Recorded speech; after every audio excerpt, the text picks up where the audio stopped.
For the first time for over 4 years, NATO's most powerful member has a leader who is firmly convinced of the value of the alliance. We do not view NATO as a sort of a protection racket. We believe that NATO is vital to our ability to maintain American security for the next remainder of the century. When NATO was founded in 1949, it had a clear mission, waging what became known as the Cold War and making sure it didn't become a hot one. After the fall of the Berlin Wall, NATO troops were deployed to try and hold the peace in the Balkans, and then in 2003 they radically changed their mission and sent troops to Afghanistan. In NATO's founding treaty, the key clause is Article 5, which says an attack on any member state is an attack on all the NATO countries. It's only been invoked once in 2001 after 9/11. This year, NATO allies were given no choice but to follow President Biden's decision and pull out of Afghanistan. But they know the Taliban are emboldened and there's a considerable fear of what comes next. There will be a power vacuum, there will be a tussle for power between the current government, the Taliban, other groups such as ISIS that are forming, and of course that is going to cause a huge amount of instability, lots of, sadly, civilian casualties, and of course a spillover into the region and perhaps internationally with terrorism. And so all of that is going to reflect very badly on the long-term reputation of NATO. NATO now has to find a role in a multipolar world with China and once again Russia seen as its main adversaries. But there's little doubt its mission in Afghanistan has left its resolve somewhat diminished and its reputation more than a little damaged. James Bays, Al Jazeera, London. Very pleased to welcome Alexander Vershbow to Al Jazeera, Distinguished Fellow at the Atlantic Council, but also a former Deputy Secretary General to NATO and a former US Ambassador to the military alliance. With us from Philadelphia, great pleasure to have you with us, sir. Just from the outset, it must have just been a relief for all the other NATO members to see Joe Biden turn up. I mean, okay, obviously they knew he was coming, but they just know that it's going to be a smoother ride. Yeah, that's certainly the case.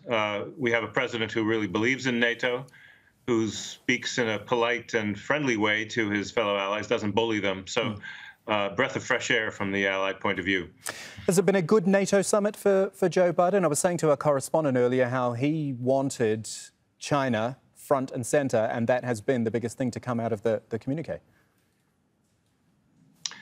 Yes, I agree. I think he got more than he even may have expected from this NATO summit, because there are some differences, at least a difference of emphasis among allies on whether China is really a threat or whether it's a more manageable challenge compared to Russia. But he did get some strong language on China, on the systemic challenge that it poses to the rules-based international order. And he did get agreement to pursue an agenda that's very forward-looking, which in its different components will also deal with those challenges from China, whether it's new technologies, nuclear buildup, cyber attacks. The agenda for NATO 2030, as was adopted at this summit, is directed against everybody, but it has a lot of relevance for the China challenge. Is there the possibility, though, the risk even of getting too focused on China, and Russia for that matter? I know they are perceived as the biggest threats for NATO, but there's a whole lot of other stuff and other issues within the NATO family which need to be sorted out. Oh, yes. NATO has more than its fair share of challenges, including some internal ones. But I think that on Russia, the language is strong, but it's appropriately strong because Russia has been really a revisionist, aggressive power since it invaded Ukraine in 2014, and it's shown absolutely no sign of backing away from its disruptive posture.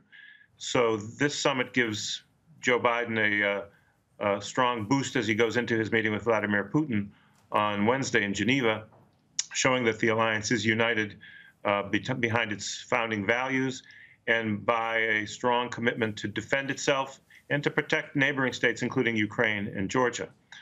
On China, I think it's stronger than expected, but I think it's balanced. I think those allies who still want to cooperate with China have something to show for it in terms of the readiness of NATO to engage with China, not just confront China. So all things taken together, I think it's a good result for both sides of the Atlantic. Just something completely different, as they say, and that is climate change. Interesting that NATO put that on its agenda this year and said, or for the 2030 agenda, and said we want to be the leading body in the world when it comes to the effects of climate change on security. Yeah, that's very ambitious, and I think NATO knows that it's not going to be the first responder in terms of the broader climate change agenda, but there is a strong military dimension to climate change in terms of its effect on military infrastructure and operations.